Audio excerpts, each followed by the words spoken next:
It began in Loudun, France, 1632, a walled convent of Ursuline nuns hidden behind roses and iron gates. The Mother Superior, Jeanne des Anges, was 26, pale, disciplined, and consumed by devotion. She confessed 5 times a day, scourged herself with wire, and fasted until her lips turned blue. She was admired and feared. In her journals, Jeanne wrote that she wished to love God so completely that no part of her body or thought remained her own. But God she feared was silent, and into that silence crept another voice. One night she dreamt of a man, tall, handsome, cloaked in shadow. He called her name and placed his hand upon her heart. When she woke, she felt it still burning. She told her confessor she'd seen an angel, but what she described was not angelic. It was sensual. It was forbidden. Jeanne's confessor grew uneasy. He warned her to pray harder, to fast more, and she did. She lashed herself until she bled. She starved herself until her body shook with tremors. But the dreams grew stronger. The voice now whispered to her, even in daylight. "You belong to me." The man in her visions had a name. She called him Father Urbain Grandier, a local priest known for his eloquence, his arrogance, and his beauty. He was not an angel. He was flesh. The convent began to change. Sisters woke screaming in the night. They spoke in tongues, convulsed in prayer, and claimed to see dark shapes at the foot of their beds. They said the devil had entered their house. At first, no one believed them. Then Jeanne des Anges fell to her knees in the chapel, eyes wide, voice unrecognizable, and shouted, "He has planted his seed in me. I carry the child of Satan." The convent gasped. The priests crossed themselves, and a town that once slept peacefully began to dream of demons. Faith and desire. They are sisters. Both kneel before something they cannot touch. When Jeanne des Anges spoke the priest's name, Urbain Grandier, the convent changed overnight. The nuns, once silent as marble, began to convulse in prayer. They moaned, shouted, tore their habits open, and accused invisible spirits of violating them. By dawn, 20 women swore they had been touched by demons wearing the priest's face. Word spread through Loudun like contagion. The people whispered that the devil had taken the convent, that witches danced behind its gates. But Jeanne herself claimed something far stranger, that her pregnancy was spiritual, that Lucifer had planted his seed not in her body, but in her soul. She said she felt it move inside her. She said it whispered, and she said that only Grandier could exorcise it. Urbain Grandier was no ordinary priest. He was educated, magnetic, dangerously beautiful. The kind of man who drew confession from women and hatred from men. He mocked church corruption, preached mercy, and refused to bend to power. But charm is a sin when wielded by a priest. And in the eyes of his enemies, he had just given them their miracle, a scandal wrapped in holy flesh. In the summer of 1633, a council of priests arrived to investigate. They entered the convent like doctors entering a plague house. The women screamed, hissed, barked. They spoke in tongues, leapt onto altars, and clawed at their own faces. Jeanne des Anges writhed in the centre, eyes rolling white, voice shifting from girl to growl. "He comes to me," she shrieked, "in smoke and shadow. He climbs upon me and leaves me hollow." The exorcists called her possessed. The town called her proof, and the church called for Grandier's arrest. He was dragged from his parish by soldiers, accused of sorcery, lust, and witchcraft. He denied it all, calmly, logically, beautifully. He demanded that his accusers present evidence. But hysteria does not need evidence. It only needs performance. So the nuns performed. Every scream, every convulsion, every moan became a weapon. Jeanne's body was now the stage on which her imagination and guilt danced for an empire that demanded a demon. The body of a woman has always been the church's battlefield. When it bleeds, they call it sin. When it trembles, they call it possession. When it speaks, they call it a lie. Jeanne des Anges had become all three: sinner, vessel, and liar, and her torment was too useful to silence. Grandier's trial would be the theatre of faith itself, where truth burned and hysteria knelt beside the flame. By the winter of 1633, the quiet town had become a pilgrimage site of hysteria. Pilgrims came to watch the nuns of Loudun convulse before the cross, their limbs twisting in grotesque ecstasy. The church called it a battle for souls, the townspeople called it a spectacle, and at its centre, a priest and a woman bound by something that even sin could not explain. Urbain Grandier, accused of summoning demons into the convent, faced interrogation beneath the vaulted ceiling of the cathedral. His hands were bound, his cassock torn, his mouth bleeding from hours of questioning. The inquisitors wanted confession, not truth. They placed before him a parchment written in blood, covered in strange symbols and Latin invocations. It was, they said, his pact with Lucifer, signed, sealed, and delivered by the devil himself. One of the signatures even read, Beelzebub, Lord of Flies. Grandier laughed. He told them demons had better handwriting. But laughter, in a room built on fear, is an act of defiance, and defiance is unforgivable. Meanwhile, inside the convent, the performances grew more violent. The nuns screamed Grandier's name as priests sprinkled holy water, their bodies arching, their tongues twisting into serpentine shapes. Jeanne des Anges became the centerpiece of it all. Her pregnancy, now a holy war waged against invisible enemies. When she spoke, the crowd leaned in.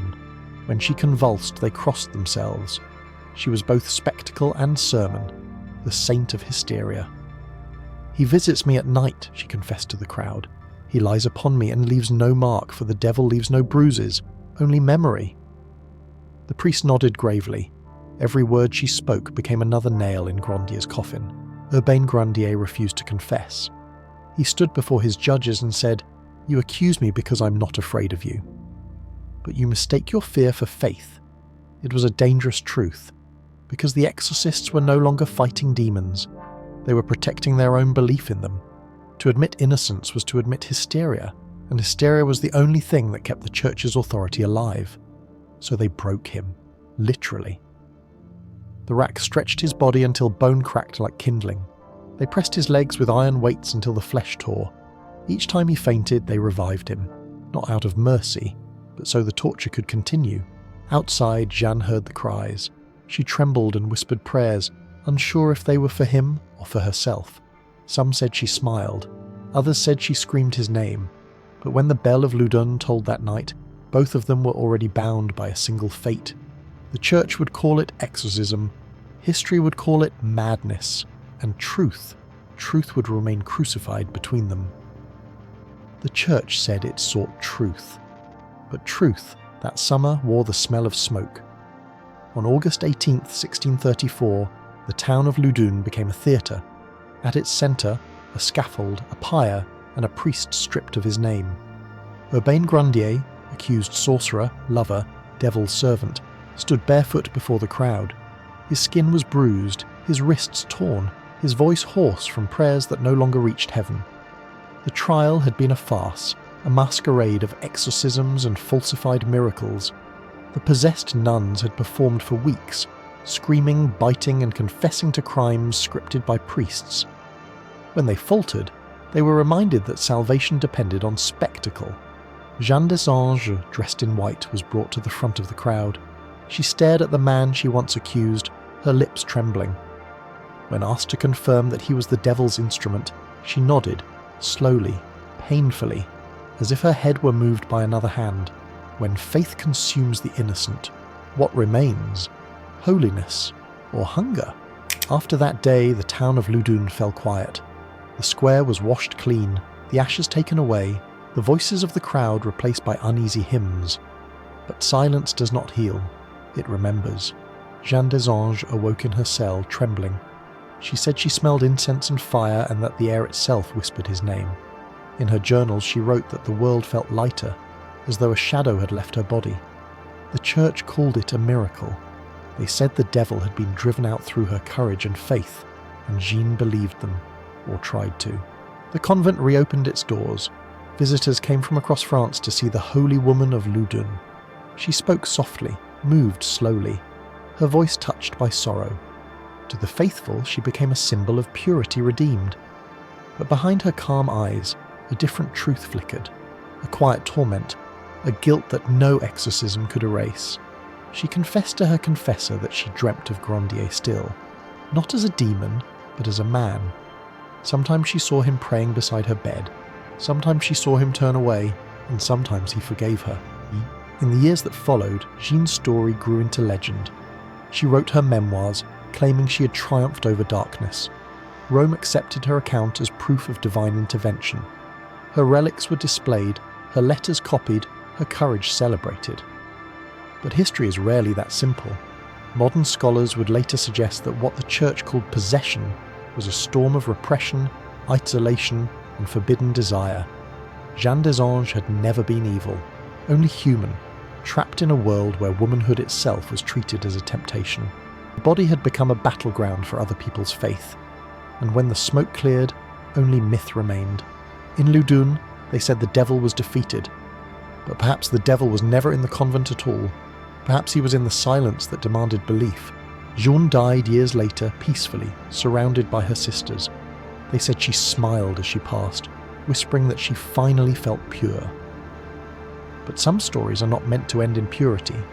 They end in echoes, in the faint rustle of robes, the memory of voices, and the haunting reminder that sometimes faith, when starved of understanding, must invent its own demons. History remembers miracles more easily than guilt. Months passed. The fires of Loudun became ashes, and ashes became memory. But Jeanne des Anges was not forgotten. To the Church, she was the woman who had resisted temptation, the one whose suffering had freed a town from evil. She was now a relic of victory, a living sermon draped in white. Letters from bishops and nobles arrived daily. They called her chosen, pure, the bride who defeated the serpent. She was invited to Paris, where priests and courtiers knelt to hear her testimony. They asked how the devil spoke, how he touched, how it felt to survive possession. Jeanne answered softly, with the precision of someone who has lived too long inside her own story. He came as light, she said. He came as love. That was his disguise. The crowd wept, but some faces in the room did not weep. They smiled. Because a miracle can be sold more easily than a confession. In Paris, Jeanne's fame grew. She wrote her memoirs, 12 volumes describing her visions, her pain, her purification. Printers copied them across Europe. Painters depicted her with halos and doves, the holy woman who survived darkness. Yet in the quiet of her cell, Jeanne still trembled. She confessed that sometimes when she prayed, she felt him standing behind her. The priest she accused, silent, patient, watching. And when she lifted her eyes to the crucifix, she saw not salvation, but fire reflected in the eyes of Christ. The convent called it temptation. The Church called it the devil's final test. But history might call it what it truly was, a woman's mind shattered by guilt and sanctified by power. She had been possessed, exorcised, purified, and praised, but never understood. Her voice, once trembling in confession, now filled cathedrals. Yet beneath every sermon there lingered a tremor, as if she feared that her holiness was only another form of hysteria. When a woman suffers for the Church, they call her saint. When she resists, they call her witch. Jeanne was both, the witch they needed and the saint they created.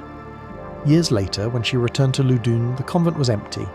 The walls were cracked, the garden overgrown.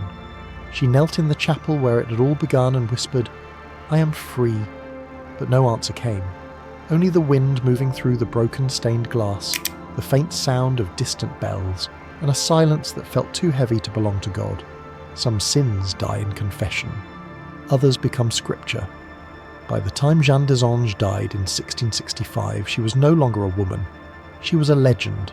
Her story had crossed borders, told in sermons, printed in books, whispered in convents from Rome to Madrid. Painters gave her halos, preachers gave her meaning, and the world, as it always does, turned a tragedy into a moral. They said she had defeated the devil. They said her purity had saved Loudun. They said her name with reverence. But few spoke of the man who had burned, or the women who still trembled at night when they prayed. Because faith requires memory, but survival demands forgetting. For centuries, the Loudun possessions were remembered as proof of the supernatural. Then, centuries later, science would give it another name: mass hysteria, repression, suggestion. Psychologists found in Jeanne's story not demons, but the shadows of her own mind. A woman raised to fear her body, taught that desire was sin, and punished for being human. But maybe it was both. Maybe hysteria and faith are not opposites at all, but mirrors, each reflecting what the other refuses to see. Jeanne believed she was fighting the devil. The Church believed it too, and in the end neither could tell whether the devil had ever left. Today, The ruins of Loudun still stand. The stones are cracked, the chapel long abandoned. Yet when the wind moves through the broken windows, some say they can still hear the echoes of prayer, voices trembling between salvation and desire. Perhaps the devil never entered Loudun, the narrator whispers. Perhaps he was already there, in the hunger for purity, in the fear of the flesh, in the silence that followed every scream. Jeanne's final words written in her journal were simple. I have seen darkness, and it wears the face of faith. History calls her a saint. Others call her mad. But in the flicker of every candle that still burns in her name, the same question remains. Did she conquer the devil, or become him?